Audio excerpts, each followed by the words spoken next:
Hi again. So finding reference resources part 2 video. So this video is going to go over how you use library resources to find reference information. So the past video we talked about what are different reference types. This is actually going to show you how to find them at the Livermore Library. So coming to the library, we do have a rather robust reference collection that is in print within the building that normally you would be welcome to come use. But we also have much more information available through our databases. And so when students are looking for this kind of info, I tend to steer them towards databases first. And so that's where we're going to start today. So coming to the library homepage, go into this box of links on the right. You want to click on resources. And then once again, we're coming to this second link for databases. So this gets you to the library's database homepage. It's a good jumping off point if you're looking for specific things within our databases. What we're looking at today is coming to this database listed by subject box here on the right, and you're going to go down to the R's for reference resources. So this page brings together the library-specific databases that have reference materials. So those encyclopedias, dictionaries, almanacs, handbooks, etc., things that you can use, and that because they're electronic and paid for by the library, you can access them from anywhere you have internet. My favorite for helping students is one that's under this encyclopedias box, and we've already shown it to you before. It's this Credo reference. So I am a big fan of Credo. It is one of my favorite tools that the library has. So if you remember back to Topic of Development Day, this is one I showed you when we were looking at mind maps and where to get ideas for topics. So Credo can be really good for that. It also can provide you a wide variety of info that provides background and foundational knowledge.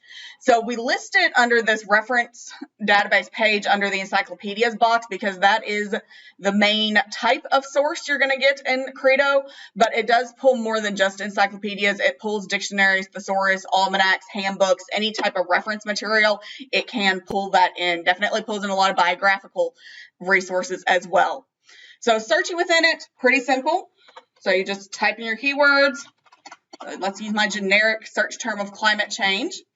And you see, you get that mind map of giving you ideas of what this topic, what you could talk about within it.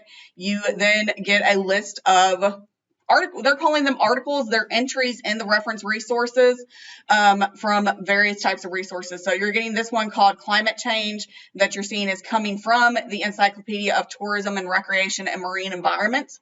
So that book specifically looks like it's talking about tourism around oceans and sea coast and things like that.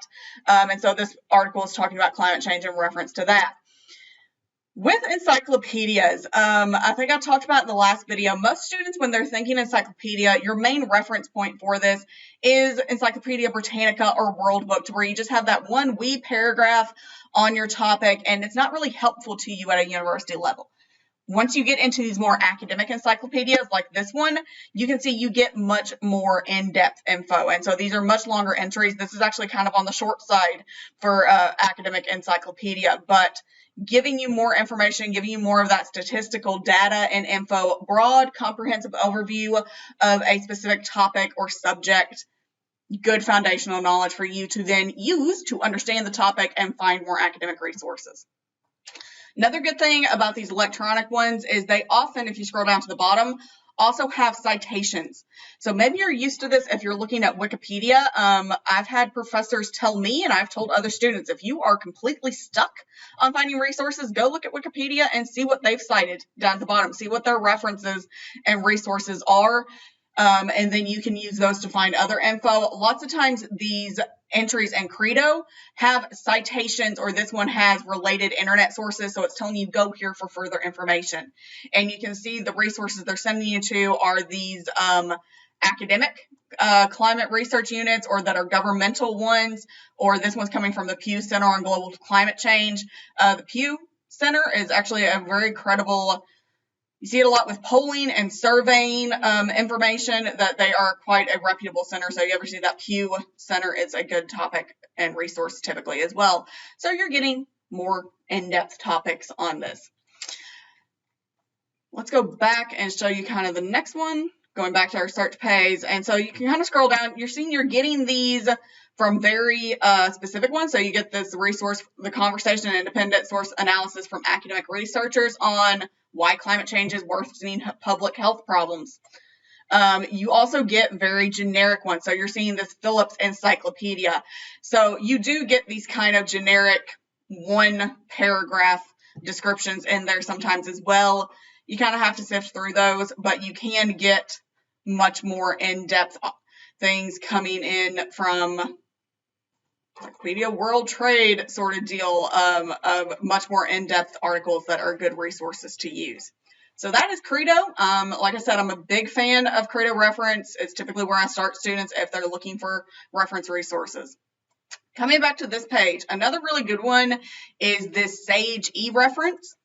And so Sage is one of those big three titans of academic publishers.